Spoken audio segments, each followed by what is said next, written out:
வணக்கம் பட்ஜெட் விசாலம் என்னோட குட்டி திரைக்கு உங்களை நான் வரவேற்கிறேன். வாங்க வீடியோவுக்கு போகலாம். இப்போ தான் நம்ம சேனலை ஃபஸ்ட் டைம் பார்க்குறவங்களா இருந்தீங்கன்னா இந்த ரெட் கலர் சப்ஸ்கிரைப் பட்டனை கிளிக் பண்ணிக்கோங்க.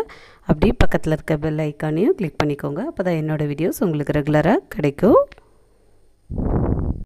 இன்றைக்கி நம்ம பார்க்க போகிற ரெசிபி என்னன்னு சொல்லி பார்த்தீங்கன்னா பூண்டு சட்னி. இது உங்களுக்கு 10 நாள் வரை கூட கெட்டு போகாமல் வச்சு சாப்பிட்லாம். ரொம்ப ஈஸி, 10 நிமிஷத்தில் செய்யக்கூடிய ஈஸியானது. கடாய் எடுத்துக்கோங்க. அதில் ஒரு 2 டேபிள் ஸ்பூன் அளவுக்கு நல்லெண்ணெய் சேர்த்துக்கோங்க. எண்ணெய் கொஞ்சம் நல்லா காயட்டும்.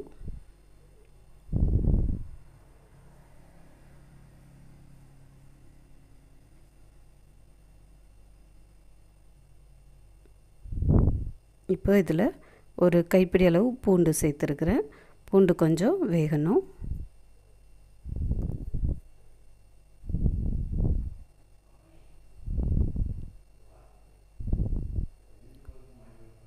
பூண்டு நல்லா வேக ஆரம்பிச்சிருச்சு. பூண்டு எவ்வளவோ அதோட பாதி அளவுக்கு வெங்காயம் சேர்த்துக்கோங்க. அதில் ஒரு கைப்பிடி எடுத்திங்கன்னா இது ½ அளவுக்கு சேர்த்துக்கோங்க. ரெண்டையும் சேர்த்து நல்லா வதக்கி எடுத்துக்கோங்க.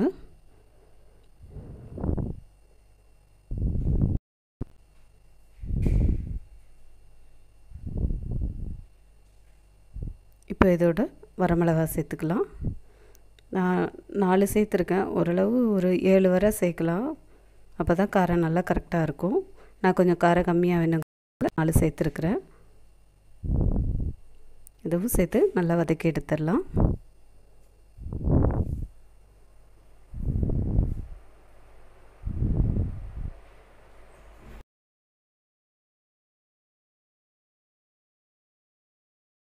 பூண்டு, வெங்காயம், காஞ்ச மிளகாய் எல்லாம் நல்லா வதங்கிருச்சு.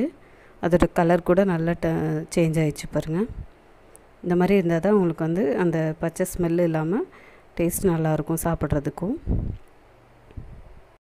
நல்லா ஆற வச்சு எடுத்துட்டோம். நல்லா ஆறிடுச்சு. இப்போ நம்ம மிக்ஸி ஜாருக்கு ட்ரான்ஸ்ஃபர் பண்ணிக்கலாம். இப்போ இதை நம்ம மிக்ஸி ஜாரில் போட்டு அரைச்சி எடுத்துக்கிறோம். இது உங்களுக்கு ரொம்ப ஈஸியாக ரொம்ப சீக்கிரமாக செஞ்சிடலாம். மிக்ஸி நீங்கள் ஃப்ரிட்ஜில் ஸ்டோர் பண்ணி வைக்கிறது கூட நல்லா ஒரு 10 to 15 டேஸ் வரை ஸ்டோர் பண்ணி ஒரு பாட்டிலில் போட்டு வச்சிட்டிங்கன்னா 10 to 15 டேஸ் வரை கெட்டு போகாமல் இருக்கும் உங்களுக்கு இது. இப்போ இதை நம்ம மிக்ஸி ஜாரில் அரைச்சி எடுத்தாச்சு. இப்போ நம்ம தாளிச்சிக்கலாம். அதே எண்ணெய் தான், வானிலையில் வேறு எண்ணெய் விடலை. நம்ம ஆல்ரெடி வறுத்தப்போ இருந்ததில் வதக்கிறதுக்கு அந்த எண்ணெய் தான். இதில் இப்போது எண்ணெய் காய வச்சுட்டு கடுகு சேர்த்துக்கலாம். கடுகு, உளுந்தம்பருப்பு சேர்த்து கொஞ்சம் நல்லா பொரியட்டும்.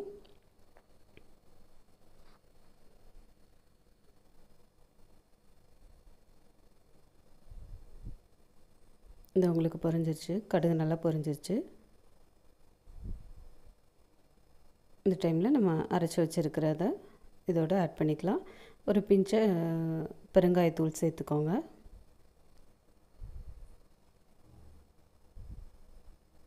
இப்போ அரைச்சி வச்சுருந்த சட்னி இதில் ஆட் பண்ணியாச்சு.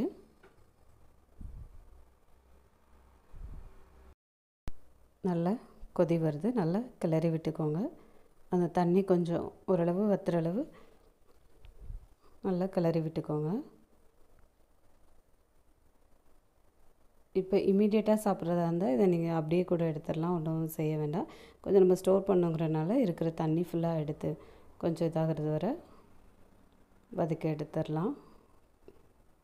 கொஞ்சம் சுருளை வதங்கிடுச்சுன்னா உங்களுக்கு ஃப்ரிட்ஜில் வைக்க வைக்க ஒரு 10 டேஸ் வரை எதுவும் ஆகாது, நல்லாயிருக்கும். உங்களுக்கு காரம், புளி எல்லாமே சேர்க்குறதுனால டேஸ்ட் இருக்கும். அரைக்கும்போது நான் கொஞ்சம் புளி சேர்த்துருந்தேன். புளி, உப்பு எல்லாமே நம்ம அரைக்கும் போதே சேர்த்துட்றோம். அதனால் இந்த டைமில் எதுவும் சேர்க்க வேண்டியதில்லை.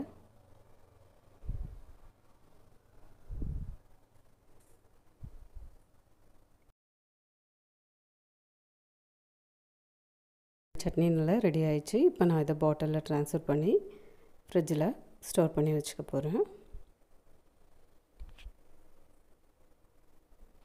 உங்களுக்கு பிடிச்சிருந்தால் லைக் பண்ணுங்கள், ஷேர் பண்ணுங்கள், கமெண்ட் பண்ணுங்கள். தேங்க்யூ ஃபார் வாட்சிங்.